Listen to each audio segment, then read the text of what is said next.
मंदिर सजा लिया है, सब कुछ हो गया और आ गए हम अब अपनी किचन में। तो सबसे पहले प्रसाद में हम लोग बनाने वाले हैं लौकी का हलवा। तो लौकी का हलवा बनाने वाले हैं, तो इसके लिए अब हम क्या करने वाले हैं, हम लेंगे एक ये बड़ी लौकी और इसको हम इसका जो रैप है वो उतार देंगे। फिर उसके बाद इसके कॉर्नर्स को कट कर देंगे इस तरह से दोनों साइड से। और हमें ये देखना है कि जो लौकी होगी वो थोड़ी इतनी मोटी होनी चाहिए, क्योंकि ये लौकी फिर मीठी होती है। इसको हम 3 उसमें कट कर लेंगे पीसेस में, फिर इनको वॉश आउट करेंगे। तो घिया हमने कर लिया वॉश। अब हम इसको बड़े इसके जो घिया कस होता है उसके अंदर उसे घिया कस करेंगे लौकी को सारी को। ये देखिए, ये हमने लौकी को घिया कस कर लिया है। और आपको इस बात का खास ध्यान रखना है कि जो घिया है वो अंदर से जो बीज होते हैं, तो इस तरह से ये बीज का पार्ट जो है उसको हम घिया कस नहीं करेंगे। तो ये तीनों के तीनों पार्ट्स वो ये रहे, तो इनको घिया कस नहीं करेंगे। इनका कल मैं सूप बना लूंगी, ये सूप में यूज हो जाएंगे, तो ये वेस्ट नहीं हुआ है। तो अब हमारी ये घिया का ये तैयार, लौकी अपनी हो गई है ग्रेट। अब इसमें कढ़ाई में डालेंगे हम 1 चम्मच। तो घी हमारा गर्म हो गया है और इसमें अब जो अपने ये जो लौकी हमने ग्रेट की थी वो लौकी हम इसके अंदर डाल देंगे और उसको सिम आंच पर हल्का हल्का हिलाएंगे इस तरह से। और इसको लाइट ब्राउन होने तक हम घुमाते ही रहेंगे। इसको बिल्कुल सिम आंच पर हमारे को हिलाना है और हिलाते रहना है बार बार। मैं आपको एक टिप देना चाहूँगी, क्योंकि कई बार शिकायत होती है कि जब हम लौकी को हिला रहे होते हैं और उसके बाद जब हम इसमें दूध डालते हैं तो दूध फट जाता है। तो क्या है कि अगर हम पहले इस तरह से जो हम अपनी लौकी को भून रहे हैं ना, तो ये इसीलिए भुना जा रहा है क्योंकि अब इसे भून लेंगे ना, उसके बाद जब हम दूध डालेंगे तो ये फटेगा नहीं। और दूध को भी आप पहले एक बार उबाला देकर ही इसको इसके अंदर डालना है और भैंस का दूध डालना है, ठीक है, तो उससे ज़्यादा अच्छी बनती है। बट फिलहाल मेरे पास अभी दूध अवेलेबल नहीं है, तो मेरे पास मावा है, तो मैं वो मावा ही डालने वाली हूँ इसमें। और मावा मीठा है इसलिए मैं इसमें चीनी नहीं डालूंगी। तो बाकी सेम ही रहेगा। अगर आप लोग दूध डालना चाहते हैं तो दूध को आप पहले बॉईल करेंगे और इधर से इसको अच्छे से इस तरह से भून लेंगे। और जब इसका पानी थोड़ा सूख जाएगा, थोड़ा सा ये आपको कलर चेंज लगेगा, हल्का सा कलर चेंज लगेगा, फिर इसके अंदर आप दूध डाल देंगे। ठीक है, देखिए जो हमने 1 चम्मच भी घी लिया था ना, वो घी भी इस लौकी ने छोड़ दिया है, यानी कि अब बिल्कुल तैयार है। अब इसके अंदर हम मावा डाल सकते हैं। तो मावा डालने से पहले मैं बताऊंगी कि इसके अंदर सबसे पहले ये मैंने ग्रेट कर ली है जो है इलायची। तो इस इलायची को हम इसके अंदर डाल देंगे, और क्योंकि इसकी ना बहुत अच्छी खुशबू आती है, तो ये डालने के बाद फिर इसके अंदर हम ग्रेट करके मावा तैयार है। और इसके अंदर ये 1 कटोरी यानी कि एक घिया के अंदर ये समझ लीजिए कि 60 ग्राम मावा है, ये मैं डाल रही हूँ। और फिर इसको अच्छे से हम धीमी आंच पर ही हिलाते रहेंगे। और ये तब तक हिलाएंगे जब तक कि, क्योंकि इसके अंदर चीनी भी है और ये थोड़ा पानी छोड़ेगा ज़रूर, तो जब तक इसका पानी छूटेगा तब तक हम इसको हिलाते रहेंगे। ये देखिए माँ ने घी छोड़ना शुरू कर दिया है, कढ़ाई छोड़नी शुरू कर दी है, ये देखिए। तो इसका मतलब ये तैयार है और घी भी ये छोड़ चुका है, अब बिल्कुल ड्राई है। तो अब ये हमारा हलवा हो गया है तैयार। देखिए हमारा हलवा हो गया बिल्कुल तैयार, और इसको हमने गार्निश किया है बादाम से। बहुत अच्छी खुशबू आ रही है, आप सब इसे ज़रूर ट्राई कीजिएगा। थाली लगा दी है और उसमें एक एक करके मैं यहाँ पर जो भी बनाऊंगी रखती जाऊंगी, क्योंकि बिल्कुल सूखा होना चाहिए, क्योंकि ये ठाकुर जी के भोग के लिए बन रहा है। तो एक तरफ साइड में रख दिया, अब इसे मैं ढक के रख दूंगी ताकि आराम से सूचा भोग हम ठाकुर जी को लगा सकें। एक चीज़ तो बन चुकी है, अब हम बनाने वाले हैं, हमारा नेक्स्ट आइटम है, बनाएंगे हम नारियल के लड्डू। तो अब उसकी रेसिपी देखिए आप कि किस तरह से बनाने वाली हूँ नारियल के लड्डू। बनाने के लिए सबसे पहले हम लोग कढ़ाई में डालेंगे 1 चम्मच घी, सिर्फ 1 चम्मच। फिर उसके बाद ये गर्म होने के बाद इसके अंदर डालेंगे 100 ग्राम नारियल, जिसको हम बहुत सिम आंच पर स्टर करेंगे, भूनेंगे बिल्कुल धीमी आंच पर, जब तक कि इसका हल्का सा कलर चेंज ना हो जाए। और आपको याद रखना होगा कि नारियल बिल्कुल भी आपने छोड़ना नहीं है, इसको लगातार स्टिर करता रहना है धीमी आंच पर, अदरवाइज ये जल भी सकता है। तो ये देखिए हमारा नारियल हमने अच्छे से इसको भून लिया है और उसका कलर बिल्कुल चेंज हो गया है।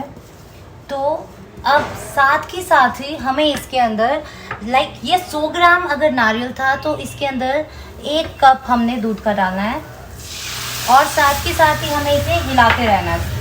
तो ये देखिए ये बहुत जल्दी नारियल जो है वो दूध को अब्जॉर्ब कर लेगा। ये देखिए दूध सारा अब्जॉर्ब हो चुका है। अब इसके अंदर जैसे 100 ग्राम ये था तो हम 50 ग्राम शक्कर डालेंगे, ये बूरा डाल देंगे इसके अंदर और फिर से अच्छे से स्टिर करेंगे।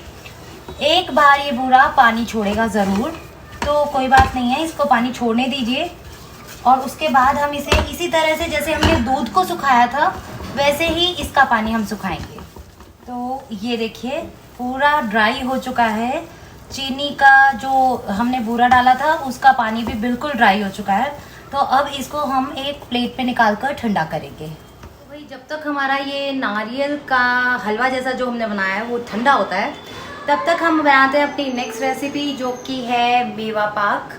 तो चलिए वो बनाते हैं। सबसे पहले कढ़ाई में आप डालिए 2 चम्मच घी। घी जैसे ही गर्म होता है, गर्म होते ही घी के अंदर आप डाल देंगे 100 ग्राम गोंद। घी गर्म होते ही इसके अंदर हम डालेंगे 100 ग्राम गोंद। तो गोंद इस तरह से जब फूल जाएंगे तो इनको एक प्लेट में निकाल लेना है। तो इस तरह से इस गोंद को हम एक प्लेट में निकाल लेंगे।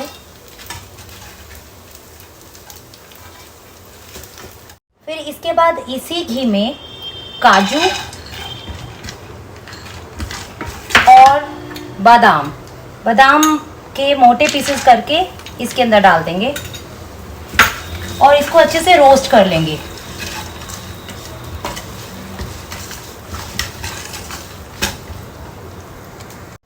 जैसे ये थोड़ा सा हल्का सा इनका कलर चेंज होगा, इसी के साथ ही इसके अंदर हम खरबूजा और तरबूजे के बीज थोड़े से हैं वो डाल देंगे। ये समझ लीजिए कि सब कुछ हम लोगों ने 50-50 ग्राम लिया है, ये आप अंदाज़ा लगा सकते हैं। और गोंद हमारा है 100 ग्राम। तो इसका भी कलर चेंज होने तक हमें वेट करना होगा। तो हल्का सा कलर इसका भी चेंज हो जाएगा तो फिर इन तीनों को निकाल देंगे। हमारा गोंद भी हो चुका है और हमारे जो ड्राई फ्रूट्स हैं यानी काजू, बादाम और खरबूजे तरबूजे के बीज वो भी अलग से वो कर चुके हैं, हम इनको फ्राई कर चुके हैं। तो इनको अब हम साइड में रखेंगे। और अब हम लेंगे मखाने, मतलब एक ये बड़ा बाउल मखाने का लेंगे जो कि हम इसके अंदर डाल देंगे और उसको जल्दी जल्दी हिलाएंगे। मतलब ध्यान रखना है कि ये गिरने नहीं चाहिए, इनको जल्दी जल्दी हिलाएं। मखाने भी हो चुके हैं तैयार, तो इसको रखेंगे हम साइड में। और अब हम दोबारा से कढ़ाई में 1 चम्मच घी का डालेंगे और जैसे ये गर्म होगा इसके अंदर हम डालेंगे नारियल थोड़े ग्रेट किए हुए और नारियल का बुरादा। तो सबसे पहले हम डालेंगे नारियल और धीमी आंच पर इसको जल्दी से आप डाल दीजिए और धीमी आंच पर इसको हिलाते रहिए। तो ये जब तक कि थोड़ा सा इनका कलर चेंज ना हो जाए, इनको आप इसी तरह से ही हिलाते रहिए। तो ये देखिए नारियल का बुरादा और जो ग्रेट किए नारियल है उनका इस तरह से शेड आ जाएगा, इस तरह का कलर आ जाएगा। अब हमने ली है 200 ग्राम चीनी और वो हम डाल रहे हैं कढ़ाई में और इसी के साथ ही इसके अंदर यानी इससे डबल पानी हम डाल देंगे। हमें बनानी है इसके अंदर 3 तार की चाशनी। ठीक है, तो हमारी 3 तार की चाशनी तैयार हो रही है। उतनी देर हम कटोरी से ये जो मखाने थे इनको थोड़ा थोड़ा तोड़ लेंगे। तो इस तरह से कटोरी से ही तोड़ लेंगे, कन्वीनियंट होता है। तो ये देखिए इस तरह से ये क्रश कर दिया हमने बिल्कुल। तो ये हो गया और इसी तरह से सेम जो हमारा गूंद था उसको भी हमने कटोरी के साथ ही क्रश कर लिया इस तरह से करके। अब ये देखिए ये हमारा 3 तार की जो चाशनी है वो तैयार हो चुकी है और अब इसके अंदर फटाफट से गैस बंद करके अपने जो भी ड्राई फ्रूट थे, जो भी सब कुछ था, वो फटाफट से इसके अंदर डालेंगे और जल्दी से डालेंगे ताकि एकदम से जो घोल है वो गाढ़ा ना हो जाए। और आप इस बात का ध्यान रखना कि जो गैस है इसको हमने बंद ही रखना है। तो ये सब कुछ हमने डाल दिया, फिर उसको जल्दी से हम अच्छे से स्टीर करेंगे और स्टीर करके इसको एक थाली लेंगे जिसको हम पहले से ग्रीस करके रखेंगे और उसके अंदर ये सब कुछ हम डाल देंगे। तो देखिए इसको बहुत अच्छे से हमें मिक्स कर लेना है ताकि चाशनी हमारे पूरे मटेरियल में मिक्स हो जाए। ठीक है, इस तरह से बहुत अच्छे से हमने चाशनी को अपने सारे ड्राई फ्रूट्स में मिक्स कर देना है अच्छे से। गांठे लम्स नहीं बढ़ने देने हैं उसके, अगर लम्स बनेंगे तो अच्छा नहीं लगेगा। इस तरह से ये हमने डाल दिया है और अब हम इसको डाल देंगे थाली में। ये देखिए ये हो गया हमारा मेवा पाक तैयार और ये बहुत ही अच्छी स्मेल दे रहा है, बहुत अच्छी खुशबू आ रही है और ये बहुत ज़्यादा पौष्टिक होता है। तो बताइए आपको मेवा पाक कैसा लगा? ये मेवा पाक मतलब मुझे बहुत अच्छा लगता है। ये बहुत ज़्यादा पौष्टिक होता है और ये एक बार ज़रूर बना ही लेना चाहिए जब जन्माष्टमी हो, क्योंकि ये ठाकुर जी को भी बहुत पसंद है। तो ये हमारा मेवा पाक मैंने यहाँ पर रख दिया है। तो जितनी देर में ये ठंडा हो रहा है उतनी देर में हमारे लड्डू जो उसके बनाने थे क्या कहते हैं नारियल के, वो ठंडे हो चुके हैं। तो चलिए उनके लड्डू बना लेते हैं। तो अब हमने क्या किया है कि जो ये लड्डू है, ये जो हमारा ठंडा हो चुका है नारियल का, देखिए अपना इसने घी छोड़ना शुरू कर दिया है। तो इसके छोटे छोटे से इस तरह से रोल्स बनाकर एक प्लेट में मैंने पहले से नारियल वो रख दिया है, स्प्रेड कर दिया सारा। तो उसके ऊपर वो छोटे छोटे से लड्डू बनाकर हम इस तरह से गोल गोल से लड्डू सुंदर से शेप में बनाकर इस पे रखते जाएंगे। तो ये देखिए ये तैयार हो गए हमारे लड्डू नारियल के और इसको हम स्प्रेड कर देते हैं इसके ऊपर नारियल थोड़ा सा, जिससे कि और ज़्यादा मार्केट जैसे लगते हैं। तो ये देखिए इसका फाइनल लुक कितने सुंदर लग रहे हैं ना। तो देखिए अब हम बनाते हैं चरनामृत। इसके अंदर क्या है, एक कटोरी लेंगे और इसके अंदर डालेंगे हम 1 बड़ा चम्मच दही का। फिर उसके अंदर हम मिक्स करेंगे ताज़ा जो दूध होता है ना, वो आधा कटोरी दूध मिक्स करेंगे और इसके अंदर हम लेंगे थोड़ा सा घी। फिर इसके अंदर डालेंगे थोड़ा सा शहद और साथ में डालेंगे, ये मैंने वॉश कर रखे हैं तुलसी के पत्ते। तो क्योंकि ये हमारे भगवान जी को, विष्णु भगवान को तुलसी बहुत प्रिय है हमारे कन्हैया को, तो ये पंचामृत में ज़रूर होती है। तो ये देखिए हमारा पंचामृत हो गया तैयार। अब जब ये फाइनली तैयार हो गया तो इसके अंदर थोड़े से हम काजू डाल देंगे, बादाम भी डाल सकते हैं बट फिलहाल मैं इसमें काजू डाल रही हूँ। तो ये हमारा हो गया है प्रसाद तैयार। बताएं अब हमारा चरनामृत भी तैयार हो गया है, नारियल के लड्डू भी तैयार हैं, मेवा पाक भी तैयार है और घिया का हलवा भी तैयार है। तो अब सब कुछ मीठा हो गया है तो क्यों ना कुछ नमकीन बना लिया जाए। तो अब मैं बनाने वाली हूँ साबूदाने की खिचड़ी। तो चलिए बनाएं। तो हमारा घी हो गया गरम। सबसे पहले हम साबूदाने की खिचड़ी बनाने के लिए घी में सबसे पहले हम डालेंगे आलू। आलूओं को हम जब तक ये लाइट ब्राउन नहीं हो जाएंगे, इनको हम इसी तरह से फ्राई करते रहेंगे। तो ये देखिए आलू फ्राई हो गए। उसी के साथ ही हमने इसके अंदर मूंगफली की गिरियाँ भी डाल दी और इनको भी 2 मिनट तक हमने, कि इनका कच्चापन निकल जाए, इनको घी में ही डाल दिया। उसके साथ साथ हमने इसमें डाला कड़ी पत्ता, हरी मिर्ची और अदरक ग्रेटेड। तो ये डालकर भी हमने इसे अच्छे से हिला लिया।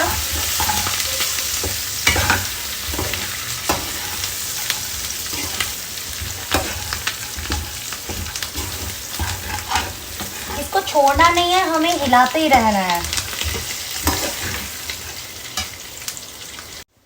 उसके बाद मसालों में डाला हमने नमक, 1 चम्मच नमक, थोड़ी सी लाल मिर्ची और काली मिर्ची 1 टिंच और थोड़ी सी हल्दी। तो ये सब हमने डालकर इसको अच्छे से हिला लिया। बहुत ही यम्मी लग रहे हैं देखने में और बड़े क्रिस्पी से लग रहे हैं। देखिए आप तो बहुत अच्छे लग रहे हैं। और इसके साथ ही इसके अंदर अब हमने डाल दिया है टमाटर।